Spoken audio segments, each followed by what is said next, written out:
Memory: How to Develop, Train, and Use It, by William Walker Atkinson. Chapter 2. Cultivation of the Memory.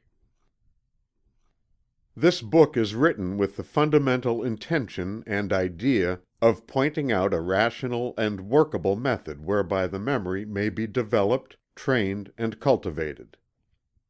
Many persons seem to be under the impression that memories are bestowed by nature, in a fixed degree or possibilities, and that little more can be done for them. In short, that memories are born, not made. But the fallacy of any such idea is demonstrated by the investigations and experiments of all the leading authorities, as well as by the results obtained by persons who have developed and cultivated their own memories by individual effort, without the assistance of an instructor. But all such improvement, to be real, must be along certain natural lines and in accordance with the well-established laws of psychology, instead of along artificial lines, and in defiance of psychological principles. Cultivation of the memory is a far different thing from trick memory, or feats of mental legerdemain, if the term is permissible. Kay says that the memory is capable of indefinite improvement. There can be no manner of doubt. But with regard to the means by which this improvement is to be effected, mankind are still greatly in ignorance. Dr. Noah Porter says, "The natural as opposed to the artificial memory depends on the relations of sense and the relations of thought. The spontaneous memory of the eye and the ear, availing itself of the obvious conjunctions of objects which are furnished by space and time, and the rational memory of those higher combinations which the rational faculties superinduce upon those lower. The artificial memory proposes to substitute for the natural and necessary relations under which all objects must present and arrange themselves, an entirely new set of relations that are purely arbitrary and mechanical, which excite little or no other interest than that they are to aid us in remembering. It follows that if the mind tasks itself to the special effort of considering objects under these artificial relations, it will give less attention to those which have a direct and legitimate interest for itself." Granville says, "The defects of most methods which have been devised and employed for improving the memory lies in the fact that while they serve to impress particular subjects on the mind, they do not render the memory, as a whole, ready or attentive." Fuller says, "Surely an art of memory may be made more destructive to natural memory than spectacles are to eyes." These opinions of the best authorities might be multiplied indefinitely. The consensus of the best opinion is decidedly against the artificial systems, and in favor of the natural ones. Natural systems of memory culture are based upon the fundamental conception so well expressed by Helvetius several centuries ago, when he said, "The extent of the memory depends, first, on the daily use we make of it; secondly, upon the attention with which we consider the objects we would impress upon it; and thirdly, upon the order in which we range our ideas." This, then, is the list of the three essentials in the cultivation of the memory: 1. Use and exercise, review and practice; 2. Attention and interest; and 3. Intelligent association. You will find that in the several chapters of this book dealing with the various phases of memory, we urge first, last, and all the time, the importance of the use and employment of the memory, in the way of employment, exercise, practice, and review work. Like any other mental faculty, or physical function, the memory will tend to atrophy by disuse, and increase, strengthen, and develop by rational exercise and employment within the bounds of moderation.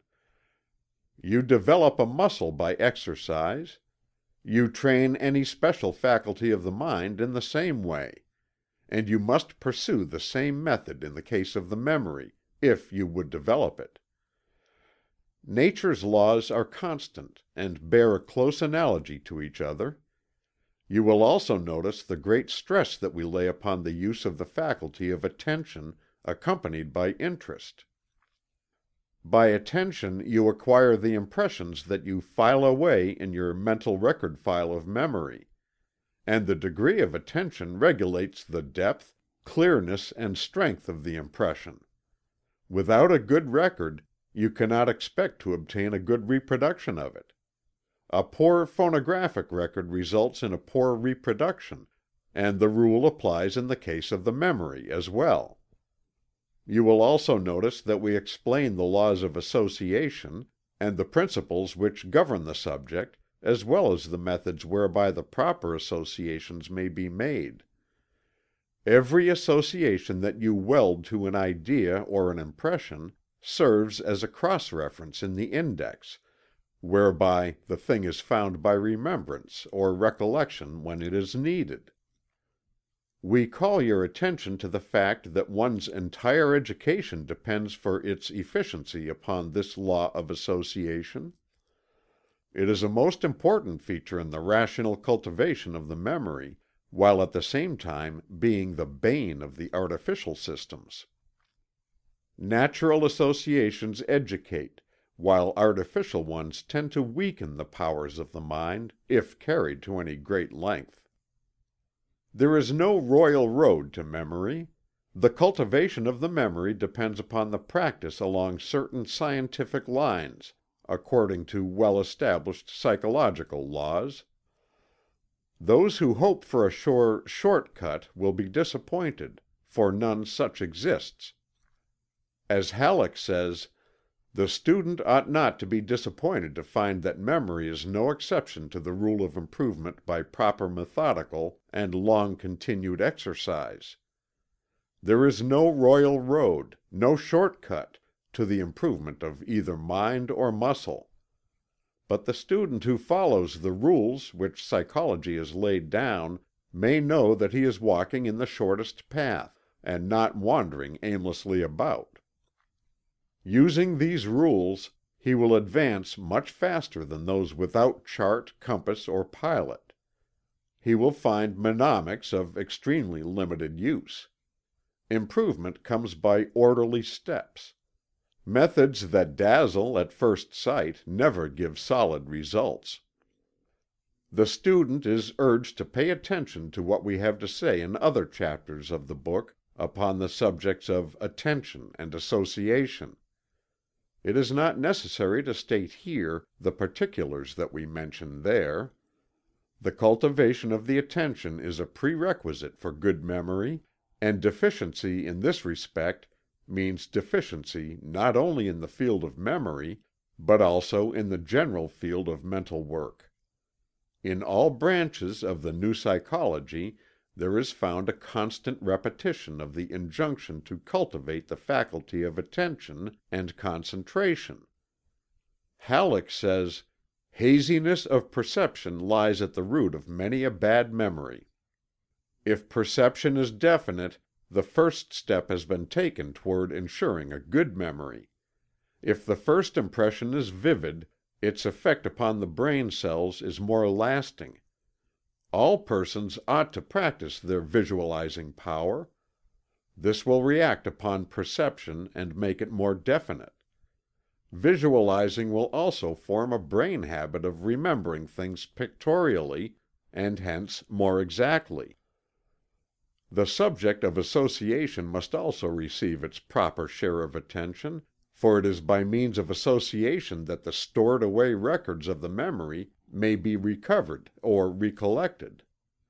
As Blackie says, "Nothing helps the mind so much as order and classification. Classes are few, individuals many. To know the class well is to know what is most essential in the character of the individual, and what burdens the memory least to retain." And as Halleck says regarding the subject of association by relation, "Whenever we can discover any relation between facts, It is far easier to remember them. The intelligent law of memory may be summed up in these words: endeavor to link by some thought relation each new mental acquisition to an old one. Bind new facts to other facts by relations of similarity, cause and effect, whole and part, or by any logical relation, and we shall find that when an idea occurs to us, a host of related ideas will flow into the mind. If we wish to prepare a speech or write an article on any subject, pertinent illustrations will suggest themselves. The person whose memory is merely contiguous will wonder how we think of them. In your study for the cultivation of the memory, along the lines laid down in this book, you have read the first chapter thereof, and have informed yourself thoroughly regarding the importance of the memory to the individual, and what a large part it plays in the entire work of the mind. Now carefully read the third chapter, and acquaint yourself with the possibilities in the direction of cultivating the memory to a high degree, as evidenced by the instances related of the extreme cases of development noted therein. Then study the chapter on memory systems, and realize that the only true method is the natural method, which requires work, patience, and practice. Then make up your mind that you will follow this plan as far as it will take you. Then acquaint yourself with the secret of memory, the subconscious region of the mind, in which the records of memory are kept, stored away, and indexed, and in which the little mental office boys are busily at work. This will give you the key to the method.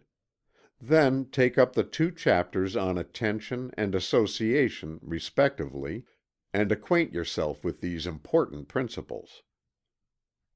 Then study the chapter on the phases of memory, and take mental stock of yourself, determining in which phase of memory you are strongest, and in which you need development. Then read the 2 chapters on training the eye and ear, respectively. You need this instruction. Then read over the several chapters on the training of the special phases of the memory, whether you need them or not. You may find something of importance in them. Then read the concluding chapter, which gives you some general advice and parting instruction. Then return to the chapters dealing with the particular phases of memory in which you have decided to develop yourself, studying the details of the instruction carefully until you know every point of it. Then, most important of all, get to work. The rest is a matter of practice, practice, practice, and rehearsal. Go back to the chapters from time to time, and refresh your mind regarding the details. Reread each chapter at intervals. Make the book your own, in every sense of the word, by absorbing its contents. End of chapter 2.